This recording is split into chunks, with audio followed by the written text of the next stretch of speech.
Welcome to this episode of the Strong Kind Podcast. This episode is with Jonathan Sievely. John is also known as Beefcake_Sensei on Instagram. John and me had a really good conversation oriented around training, the joy of training, how we've often made a lot of things in life into chores that they don't really have to be, and how for most people training should be enjoyable first and then really optimized and like dialed into quote unquote perfection to achieve something second. It doesn't mean that John doesn't care about pursuing hard things. He really thinks hard things are super necessary. He just thinks that injecting fun in the process allows people to do it for a lot longer and actually get better results, and I would agree with him. Really enjoyed this chat with John. Go follow him on Instagram. He's making funny content, having a good time, and he's also just a really strong dude. He also seems like a really kind dude. Thank you so much for being here. I appreciate your time. If you're struggling with pain and injury, please reach out to me at dr.dave.strengthandkindness on Instagram. Love to help you out in any way I can. Thanks so much for being here. Peace. All right. I'm here with Jonathan Sievely. Did I say your last name right, John? Yes. All right. I'm going to refer to him for the rest of this episode as Beefcake because I love Beefcake Sensei is his Instagram handle, which is how I found Jonathan. But like the reason I wanted to talk to you, John, is like my podcast is just honestly it's about just talking to people who are doing stuff that I think is cool in like the strength and rehab world. And your content is like my favorite content right now.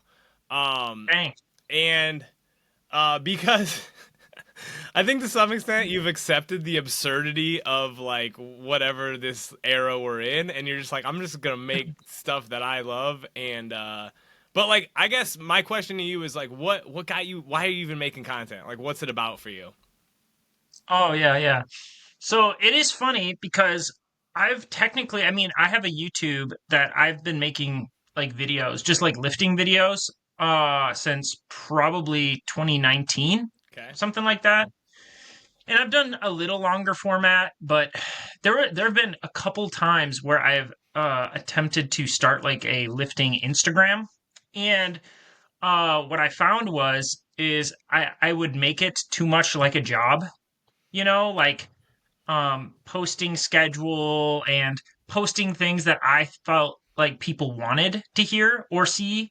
And then I realized like, wow, I hate this. I don't want to do this. This is not it feels like work. I don't want to it's a hobby. For most people, 99.9% of people posting on Instagram is a hobby. Um or at least that's how they should approach it, in my opinion. But what happened is I deleted that Instagram account because I'm like, this is not doing it for me. Deleted it, and I kept posting on my YouTube for a long time. And then I'm coming up on, I think, man, let me think. I think I'm coming up on like almost 3 years of doing my Beefcake Sensei on Instagram profile. And I was talking to my wife because I would sometimes post videos on my like personal Instagram, and nobody cared. It's private, so nobody sees it. And so I was just like, I'm gonna just create like an account that's not attached to my name, and I'm just gonna post my lifts and have fun with it. So yeah, and then I had like one video that just went really like pretty viral. It got like over 800,000 views. Um, and that I like gained 1,000 followers from that. So I went from like having I don't know, maybe like 500 or 600 to like 15, 1,600. Mm-hmm. And so then I was like, whoa, this is kind of weird, but it's kind of happened over and over again a few times actually. Well, like, So yeah, that's tell, because this is like the thing too, is like I know nothing about you. I know you follow like Will Rattel. I think that was one of the first like exposures for me. And like I followed Will now. I found Will's like YouTube channel because I'm a physical therapist. Like I coach people. I'm more of a strength and conditioning coach, hopefully, than anything anymore, because I think most of good rehab is just good strength and conditioning. and like Yeah. honestly a lot of reframing and helping people discard the BS that is like the fitness industry of like Yeah. expectations, right? But like, what do you do? Are you a trainer? Are you a Oh coach? yeah. What do I do for work? Yeah, What's my day job? yeah, Um, yeah, so I mean I got into like so I've been training since I was like 13. Like yeah. I started Olympic weightlifting when I was 14, 13, 14, something like that. So I've been doing that for like 16 years at this point. Um, but it's never been a primary focus, but in college I had some cool opportunities come up. And so, but part of that, I got into CrossFit because of those opportunities. And Hmm. so started coaching CrossFit, and then through that, I started coaching Olympic weightlifting more specifically because, I mean, I'd been doing Olympic weightlifting for forever. My coach in high school, he was like the USA team assistant coach back in like the 60s and 70s. Like he's been in the Minnesota Weightlifting Hall of Fame before I was born. Okay. Perspective. Yeah. So he's been around forever. Really great coach. Um, so I started coaching, and then like coaching CrossFit and Olympic weightlifting. And then me and my wife moved to a small college in the middle of nowhere, North Dakota, and I continued to do some more coaching there. And then it wasn't until we moved to where we are at now where I like have kind of just stopped coaching altogether. Kind of miss it. I used to work at a middle school Hmm. with kids with behavioral needs, and so they were like on IEPs. And one of the things I would do with them is I would take them to the gym, but that wasn't really like training because you know, a lot of them have like really bad ADHD and attention span. So it was more like just get in there, have fun. Like so some of my videos from like a year and a half ago, you can like hear them screaming at me in the background. Nice. It's kind of funny. Yeah. Maybe I should reshare some of those, but um, so I worked with kids. So I mean, I've done a lot of stuff in my life. I worked at a college. I had a tiling business. I've been a coach, a CrossFit coach, Olympic weightlifting coach. Currently, I'm actually a clinical mental health therapist. So I finished my master's last December, and I've been doing that for. I mean, you know, in school you're doing that. So I'm going on 2 years of doing that, Hmm. and that's like my primary income. Gotcha. And I have thought about doing like mental health content, but then I'm like, that just feels like work, and I don't want it to be work. Yeah. So, Well, I mean, good for you, man. Cause like, all right. So like, I post on Instagram for work. Like it is how yep, I've built my business, right? It's like it, but it is like a gift and a curse. Like I get to oh yeah, share like my passion, but then like maintaining your passion, like, and one of the things I think, yeah, so Instagram also is like a major source of like envy and like comparison, and those things aren't oh necessarily yeah, bad. Like, you know, yeah, like contextually, dude, I just watched your snatch progression and like, dude, this is sick. I have learned to reframe it as like, okay, like I'm 37 now. Like I started doing CrossFit when I was like 20, and I had been exposed to Olympic lifts and stuff, but I'm just like a classic like program hopper, and not in a bad way. yeah, yeah. Like No, yeah, I just think like I probably some of it is like having consistent coaching. Like if you're in an environment where you're getting coaching and like I think that's one of the aspects that I think I missed out on. I was trying to self teach everything, which I think can be oh good, but yeah, also like you're your own limiter, yeah, right? But yeah, going back to like one of the things that I see people really struggling with when it comes to producing content is like when you make it so rigid, like one of the things I try to at least maintain is some just stream of consciousness, and like make your content at least a little bit fun and enjoyable. Like don't try to yeah, be like the most I'm a solo business owner. Like I don't yeah, need to have this amazing production quality to get clients. no, So like no, don't make it miserable in the journey, no. right? Yes. It's funny because I found that the videos that have done the best are the ones that I've put the least amount of thought into. Yeah. So this happens over and over again. I will take a video and sorry, did I just burp? It's okay. I'm Dude, dr- this is again low production. I'm drinking this kombucha and it's giving me the bubbles. There you go. Um so the content that has done the best is always like So like my first video that went viral, and this was kind of eye-opening to me. And this might be a little TMI, but I literally made it while I was on the toilet. Like Yeah. 5 minutes.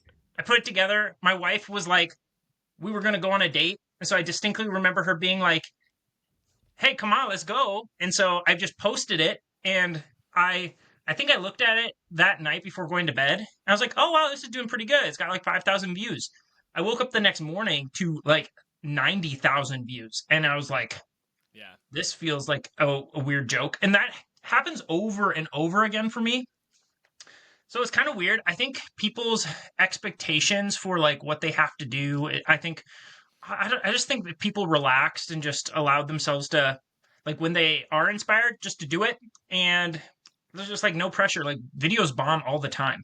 Yeah. Like, I mean, I think that's like probably my my maybe my gift. I don't know. As like as it's like I keep trying. Like I think that was like mhm, engrossed in I think there's some element of now when like if you're a try hard, you got to like embrace that like dude, you can get good. Like but it's okay to like fail cuz at the end of the day like especially yeah. like Instagram, TikTok, nobody gives a shit. Like Dude, it's yeah. meaningless. It's so Yeah. meaningless. Yeah, Yeah.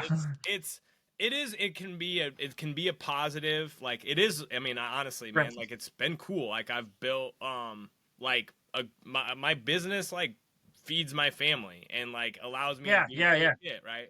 It's still stressful because it's work and I Right. went to school to become a physical therapist like at Right. some point we get paid to take on stress in our Yeah. current economy, right? So I'm helping other people navigate stressful problems. Like getting injured sucks, like but also like it gets better, and a lot of times people just need guidance along the way, right?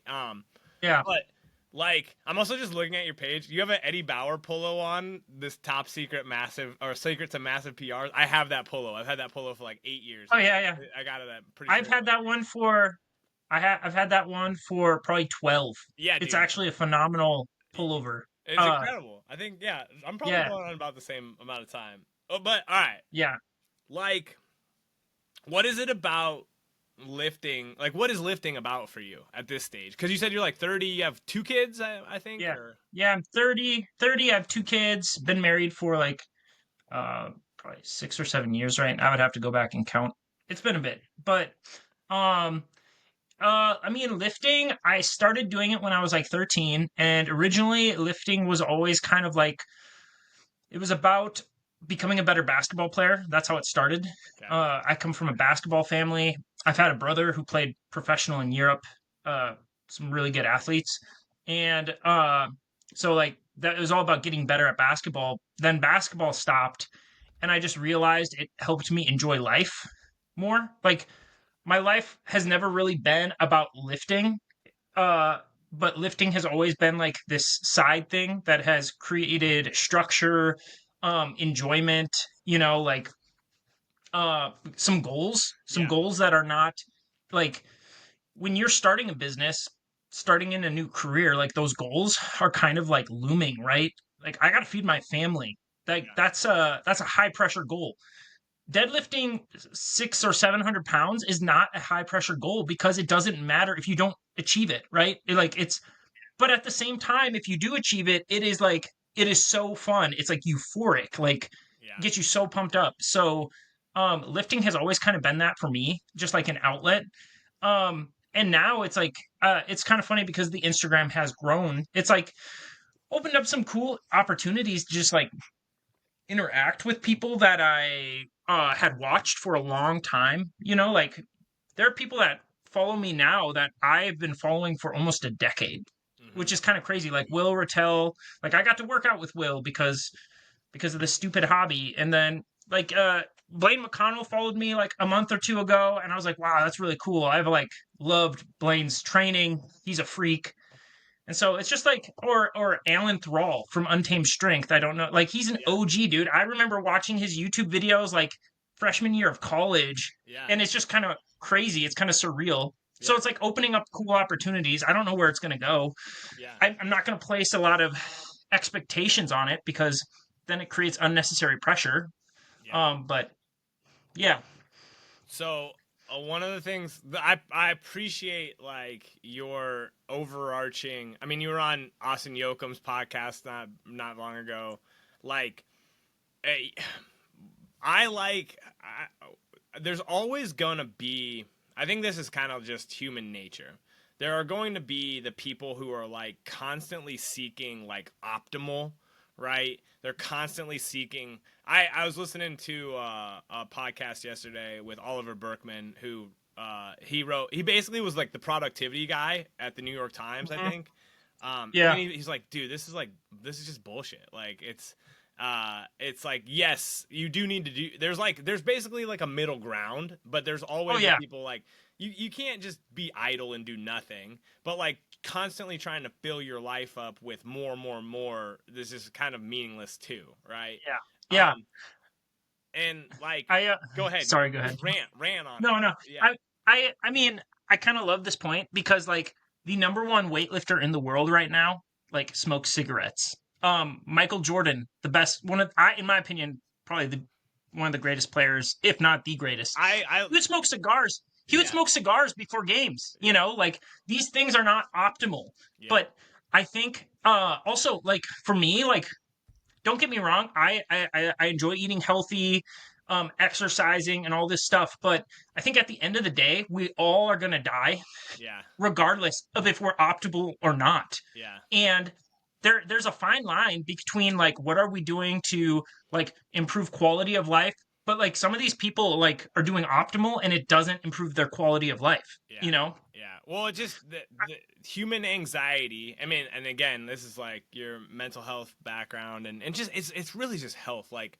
Um, well, the point out where it's going is like, we have 3 or 4 major like big things that concern us: uncertainty, pain, emotional or physical pain, right, and like hard work, and then finally death, like, Yep. right, and it's like I think a lot of where I struggled for a long time. Your attitude toward training, I love because it was totally different than mine. Mine was like, I'm gonna get to some place and then I'm gonna be good. Like where you're like, I just do it Yeah. because it's like it's fun and I honestly, man, like I put so much pressure on myself to squat a certain weight that it just Mm. backfired over and over again, Yeah, right? yeah, yeah. And but like there all this stuff is like, oh well, you're gonna get over uncertainty because you'll have the perfect system, right? Oh, there won't be any more pain because you'll have again the perfect system, and then Yeah. yeah, it'll alleviate like so much of the training like zeitgeist right now is like, yeah, if you do it perfectly, it's not that hard, and it's like that the Yeah. point of training is to do hard shit, right? Yeah, yeah, yeah. We we as humans 200 years ago, the people that would lift weights it was very rare because most people didn't need to lift weights because their physical life was hard enough as it is, you know? If you lived in those big cities with more amenities, you lived in like I think of like those old buildings in New York. They still have tons and tons of stories. I mean, there were elevators, but limited. Like you're walking up and down, right? Like it was I like training is really like just a privilege, and I think a lot of us are so I like detached with how easy our life is that we think that this thing that is really a privilege and a gift, you know what I'm saying? Like we think it's like yeah, we make it into this weird like work thing, Well, and we it's kind of sad, we in kind my of opinion. ruin everything, like, and as someone who like Yeah. makes money with fitness, I'm like, like, but I'm just again trying to be like finding that middle ground, like you gotta. I do get people who like they get hurt because they love training and then they get shitty medical advice and then it just spirals, right, and like some of it Yeah. like sometimes you just gotta step back and realize like Mhm. like the injury is teaching you something, and it's a gift. Yeah. Like, Yeah. Yeah. and I hate to be like, it's again the cliche is like the injury is a gift, but it's like a lot of these things aren't crazy complicated. Like, you need to back off, you need to allow a little bit of time, and you need to start kind of realistically where you are. And people really struggle with that, right? Yes. Um, but like it's also just like have some fun while you're doing the thing. Like if you go for a Yeah. run, like you're fortunately not running from a freaking tiger or anything like that. Yeah, You're right. running because Right. like as a kid it felt awesome to run, right? It felt awesome to Yeah. play, right? And lifting like these barbells in circles in our garages or whatever, like it's literally just a challenge to see like if you can do it today, and if you can't do it today, it's Yeah. like, okay, what's it going to take to get to be able to do it in a couple weeks or whatever, right? Yeah. So one of the things you mentioned though, okay, like I don't want to like get too far down the rabbit hole of like mental health. Well, I mean we can like, but like there is like a certain amount of like physical exertion makes us mentally feel good, right? Oh And yeah, 100%. Yeah, like our bodies are designed for like we are physical beings, and I think that's honestly one of my biggest frustrations with like the mental health industry as a whole is like sometimes it doesn't feel very integrated in. We talk about integration all the time, dude. I'm gonna start ranting now, okay? please do. Dude, we talk about integration all the freaking time. But at the same time, they're like I don't feel like many people, like counselors, are actually equipped to integrate. What does integration mean? Like body, mind, soul, spirit, right? Like the whole human being. And I could I could rant a long time, but I'm not gonna because limited time. But essentially, it's like I encourage. I think yesterday I had. I think I encouraged and I created a plan for two of my clients to get some sort of physical exercise in each week. Yeah. Maybe maybe it was three. No, I created a plan with two, and I had a third one who she is very resistant to it. But we were talking about it, and I'm gonna keep pushing her on it because it's like you have to move your body. Your body has to move. Like we have these whole systems. It's funny. We have these systems in our body that are made to help us thrive under physical stress. Yeah. Think about that. Like these whole systems of hormone releases, where after physical moments of physical stress, you feel euphoric. Yes. Like we were designed for that. But instead, people are going to their phones to get those little hits of dopamine, and it those are all internal too. Like holding your phone like this, that's a whole just an internal process. Yeah. Um, I after hard sessions, I started doing this when I was in school and like interning. But I remember I had a session. So this was a session. I had a client who attempted suicide like the day before. He was unsuccessful. I had a session with him and his mom. He's a teenager. Just brutal session. Then I think I had a really brutal uh uh marital session. Just brutal, dude. I was like just stressed out of my mind because you're just sitting in a chair dealing like talking about the most uncomfortable conversations of your life, right? Yeah. Do it for 2 hours straight. Come home for lunch and I turned on just like I think some Under Oath or something like that, just something really heavy, Yeah. screaming, and I blasted it as loud as I could. And I was like, I don't have a ton of time to work out, but I'm squatting as heavy as I can today because I need the physical intensity to match the internal intensity, if that makes sense. Yeah. And afterwards, I was like, I feel good. Yeah. And I went and saw the rest of my clients for the day. And I felt like I had brought I didn't feel good, but I felt like I was at equilibrium. Does Yeah. that make sense? Yeah. Between my body and my mind. Yeah. So Well, and I think one of the overarching misnomers, and I'm really trying to manage this myself, is like the notion that we're gonna feel good all the time, right? Like, um, sometimes it's just getting back to like quote unquote equilibrium or center, so that like you're not carrying over. So it's funny because one of my longtime like clients, he's a friend of mine. We met because I like was a CrossFit coach, and he was going to the university here in Iowa City, and he's a physician now, and he's a psychiatry and palliative care physician, and he's like, dude, movement is just like a palate cleanse for your brain and like your emotional state. yeah. And I'm like, Yep. dude, that's a great way because it is. It's like even if it's 10 to 15 minutes, even if it's a walk, like put Yep. and put away the other like the distractors or the things that keep you in like an emotional state, which usually looks like your phone, looks like Yep. stuff that really like it's. I don't want to call it poison, but it is kind of like it is. I mean, there's a level of toxicity that comes with it. It's You know what I'm saying? it's The dose is the poison. most of the 100%, and I think most of it is like there's all these things that they give us a hit of something, but we didn't actually do anything like, and that's like where we're currently at with a lot of it's it's Mhm. I read what did I read? Dopamine Nation, I think, and she's like a addiction counselor or psychiatrist or and a lot of it is just like you got to look at yourself like you're seeking some sort of drug to like make you Mhm. comfortable, right? And it's not bad to ever be comfortable, but like a lot of our problems, I believe it was Blaise Pascal said like most of humans' problems are because we can't sit alone in a room for like, a Yeah. little while, right? And it's Yeah. we suck at sitting with ourselves. And there's a lot of factors there. Like humans need community and support. That's another thing that the last 5 years I feel like, you know, we got Yes. really isolated, and I still think there's a lot of people who are isolated from community, and that's something we got to navigate as well, right? Um, Yeah.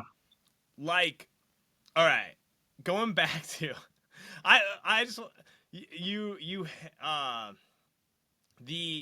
touched on a big subject, and it's like the avoidance of death, and this is just something that in the past like 4 to 5 years I've just like really realized like I was super afraid of dying, and like I think you should be afraid of Mhm. dying as a human, like it's reasonable, but you're also gonna Yeah. die, right? So it's like Yeah. Yeah. Yeah. how do we make good on our time, the time that we have Yeah. on us? Like, I don't know where I was going with that, but like, what's your thoughts on Yeah. that and just having a Yeah. Yeah.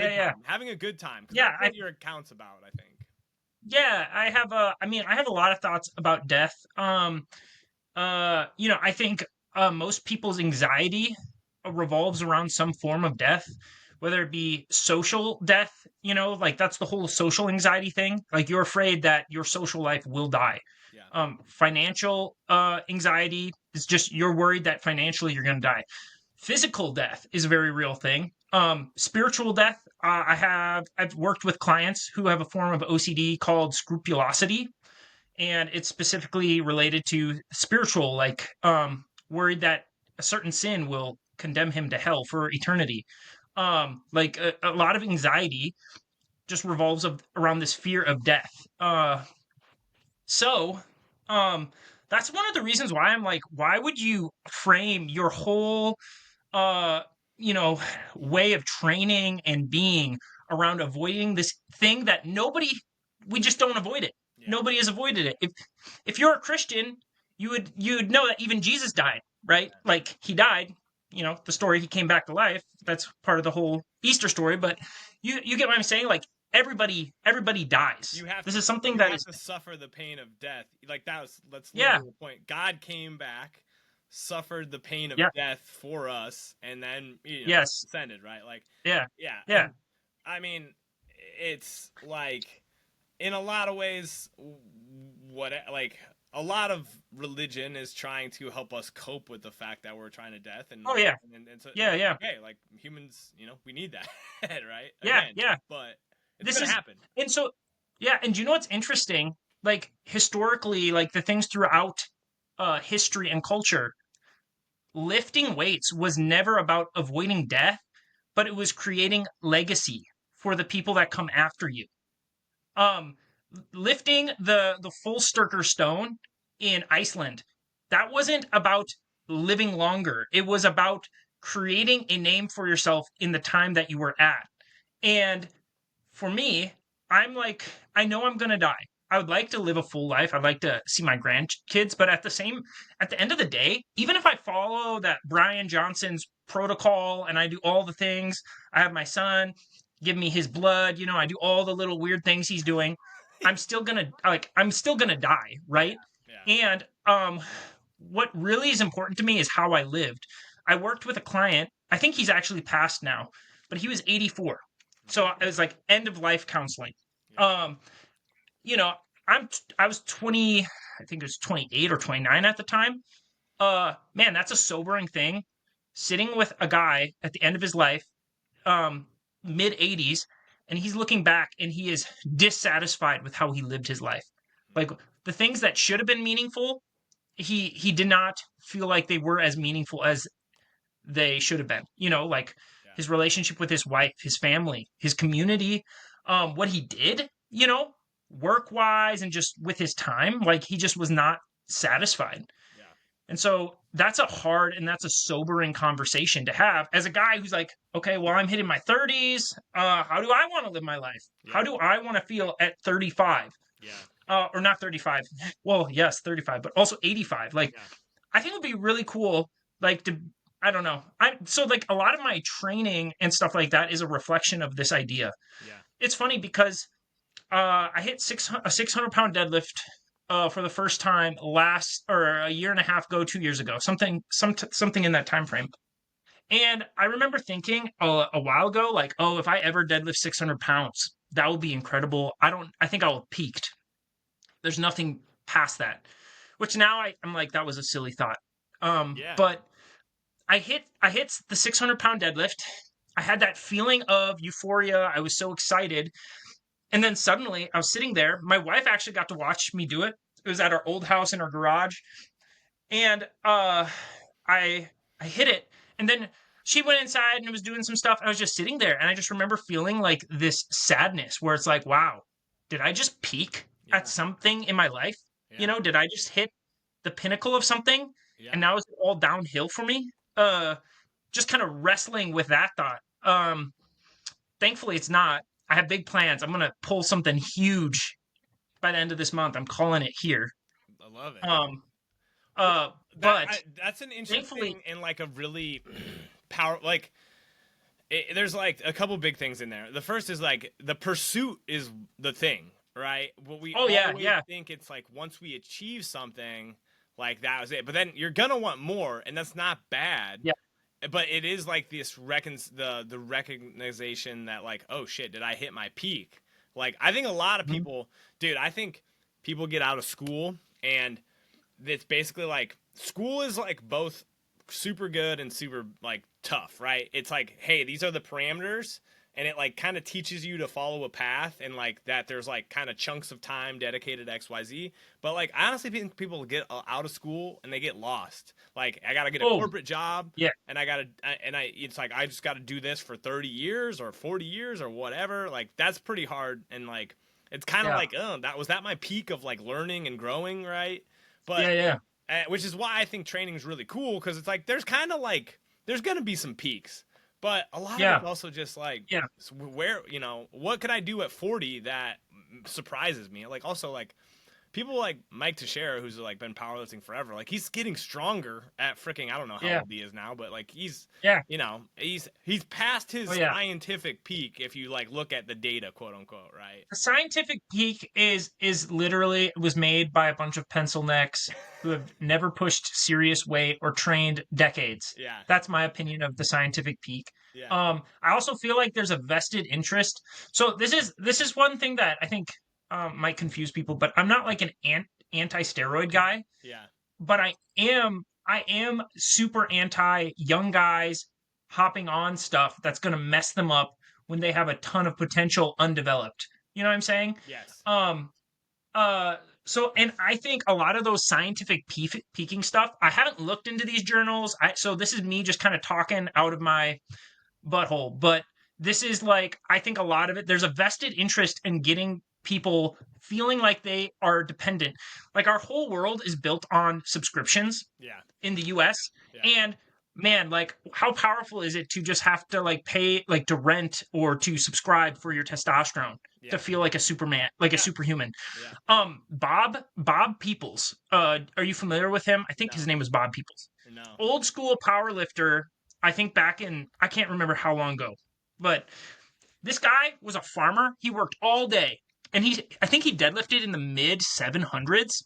Really, I think sub 200 pounds.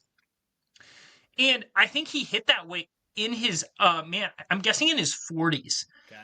But it's one of those things where I'm like, I just think that if more people learn to love the process, to accept the pain that comes with any process, it's unavoidable, and They learn to love the process. There's this song I've been listening to a ton. It's just called "The Process Is the Good Part." It's made by this like Scandinavian guy, and there's really not even a lot of words. I just love the beat, and I love the name of the song. Yeah. Um, but like I think if more people did that, I think people would be surprised at how strong, how powerful they can become physically.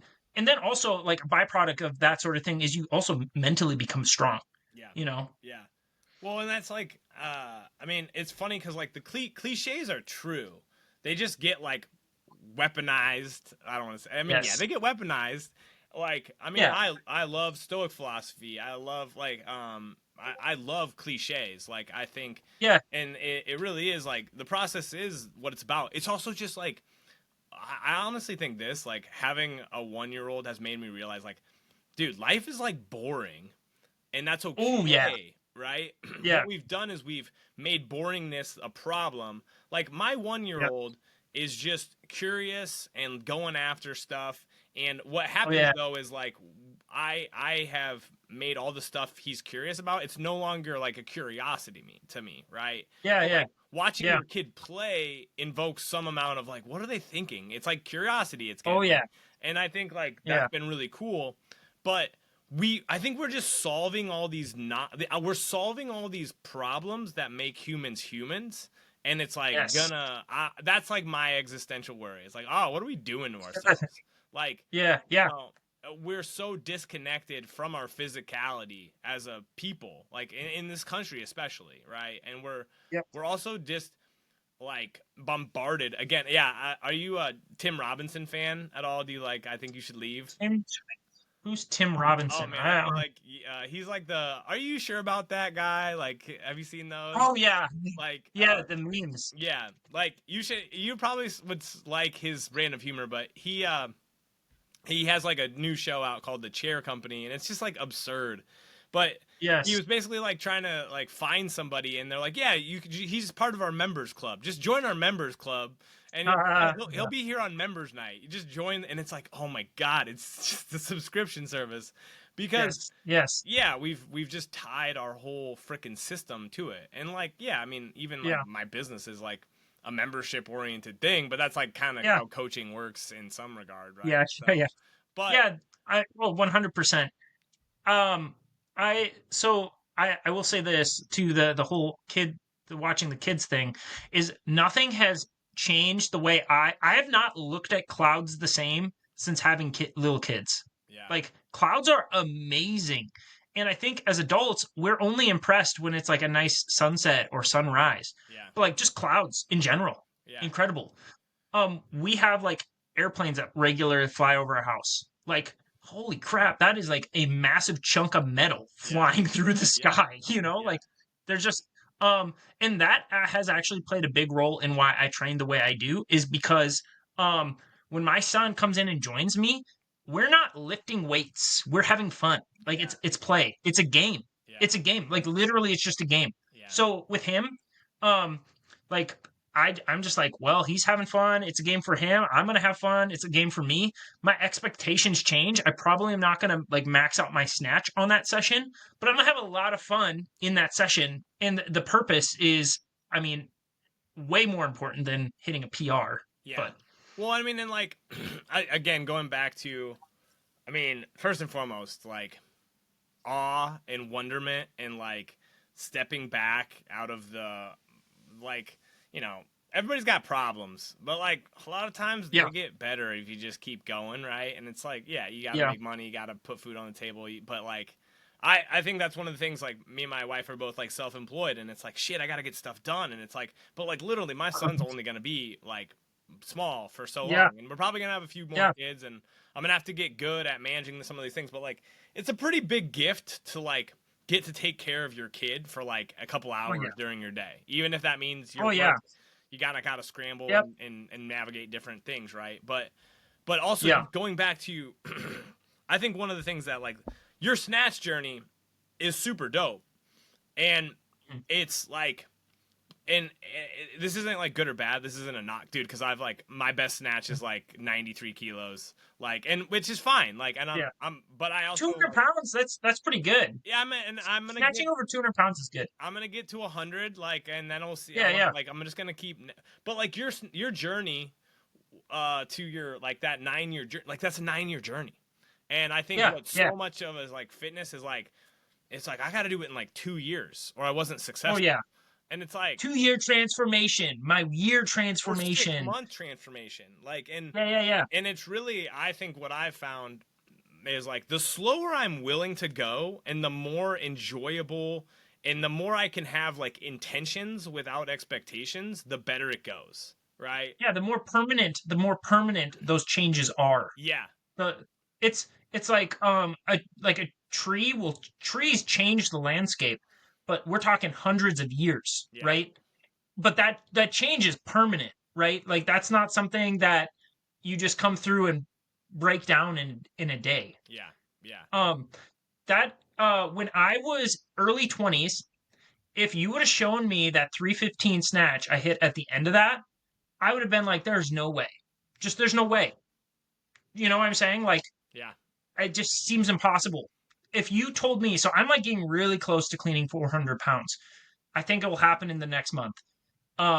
If you would have told me 10 years ago, dude, you're gonna clean 400 pounds, I would have been like, that seems impossible. Like 10 years ago, I was barely deadlifting 400 pounds. You know what I'm saying? Like, yeah, how's that possible? Well, and you know what's so funny? This is the thing that gets me all the time is I remember watching guys on social media like 18 deadlifting 800 pounds. Those guys are no longer existent in the space. yeah, Like I've gone back and looked for some of these guys. Non-existent. yeah, I don't know what happened to them, yeah, um but like here I am. I'm still here and I'm still going strong. Uh I'm just kind of the little engine that could, like yeah. I it's love kind of that. Yeah, little chunks at a time. But yeah, yeah. It's, well, I think there's a lot to that, and like we could like unpack it here. I probably got to go relieve my wife for like so she has a little bit of time to get ready. yeah, But like it I, lifting is like, so I had Jim Wendler on my podcast. Jim Wendler, like old school 531. And yeah. he wrote that book, and basically that book got pirated, and he one time looked at how much money he probably lost because of it, and he's like I was sick, but like he's like, but man, like lifting has given me everything in my life, Yeah, and it's like crazy because like that guy squatted 1,000 pounds, like, yeah, and I'm just like helping people lift in my garage and helping, but like this stuff has like shaped me in so many ways. At any given yeah, moment, it hasn't felt like it's been shaping me, right? But like yeah, in the aggregate, it's been really cool. And like, yeah, there's so many people that like, it really is like a flash in the pan type of situation, and it's like they did really cool stuff, but then like it's no longer part of their lives, and like I don't know if they right. wanted it to be or not, right? And maybe they just went on to Yep. another challenge or XYZ, but like I think it's like kind of sad in its own way, right? Yeah, yeah. I that's why I it's funny. I have from the large majority of my training career, I've maximum trained 4 days a week. Maximum. See, and Only recently yeah, have I started doing 5 days a week. yeah, Only recent. And I think that's been a huge, huge like gift for me as someone who's not on steroids. And so it's like I go in, I have these 3 very hard sessions where I'm pushing myself. I give myself full recovery. yeah. And I think even dang it, what's her name?